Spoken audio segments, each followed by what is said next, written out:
septembre 91, Yannick Noah explique à un Henri Lecomte convalescent après une opération au dos qu'il a besoin de lui pour jouer le double lors de la finale de Coupe Davis 2 mois et demi plus tard. Le compte à rebours commence alors pour le gaucher. Et là, je pars en opération commando avec Patrick Chamagne au centre de rééducation à Douarnenez en Bretagne. Et puis bon, on a bossé comme des fous, réapprendre à servir, à courir, faire vraiment des entraînements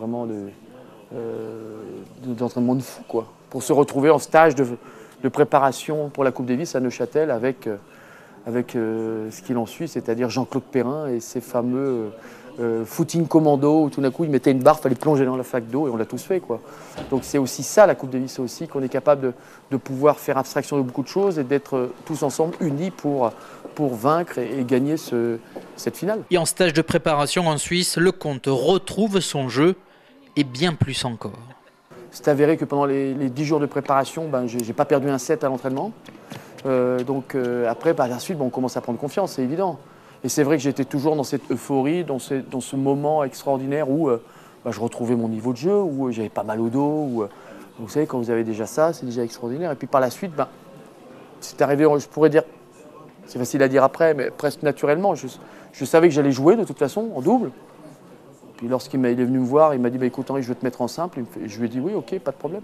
L'objectif était d'être à 1 partout le vendredi soir, mais Guy Forget perd le premier match contre Agassi. Lecomte, 156e joueur mondial, va affronter Pete Sampras, numéro 1 mondial en puissance. Quand Guy est revenu dans les vestiaires, qui est perdu contre Agassi, qui était allongé sur la table de massage, qui était effondrée, je tape sur l'épaule, je lui fais écoute Guy, t'inquiète pas, je vais mettre une branlée à l'autre. L'autre il me regarde, il me fait mais il est taré, l'autre, je l'ai joué à Bercy. Je l'ai battu en 5-7, il va être numéro 1 mondial, et l'autre il est 156e mondial, et il va jouer contre Sampras, et il va lui mettre une branlée. Et l'autre il fait oui, bien sûr.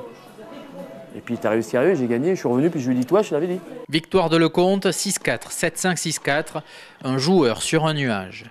On sait exactement ce qui va se passer, il y a eu quelques matchs dans ma carrière où je l'ai ressenti un petit peu comme ça, mais comme ce match-là, jamais de ma vie. Je crois que tu dois le toucher une fois, peut-être 2 fois dans ta vie.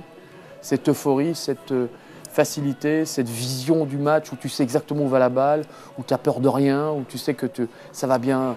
Le samedi, Forget-Lecomte atomise la paire numéro 1 mondiale du moment, Flax et Gouzeau. Moi, j'avais vraiment une sensation de rouleau compresseur avec Guy. Quand on a commencé, qu'on a fait 16 points de suite, on sentait que c'était en marche, quoi. Je pense qu'en plus, Guy... on était tellement soudés tous les deux, on se connaissait tellement bien et on était vraiment très en osmose tous les deux que pour lui c'était important de pouvoir se remettre dans le bain pour le jour suivant contre Pete Sampras. Donc ça a été franchement un match très très important. Si on n'avait peut-être pas commencé comme ça en menant 4-0, peut-être ça aurait été différent. Mais moi, je suis resté dans la même euphorie de la veille. C'est 3 jours de fou, quoi. Le dimanche, Henri Lecomte vit le 4e match dans les vestiaires, dans l'hypothétique préparation de la 5e rencontre contre Agassi. À la balle de match, il est dans les gradins. Et moi, j'ai vu la balle de match comme ça. Et après, ils sont tous sautés dans les bras. Moi, je suis rentré sur le court après. C'était un truc de fou, quoi. On revient à Lyon, on va les voir jouer la dernière fois. On ressent encore quelque chose. Il y a encore... quelque chose vraiment d'important et de magique qui reste. Mais ça, on ne peut plus revivre, ça, c'est pas possible.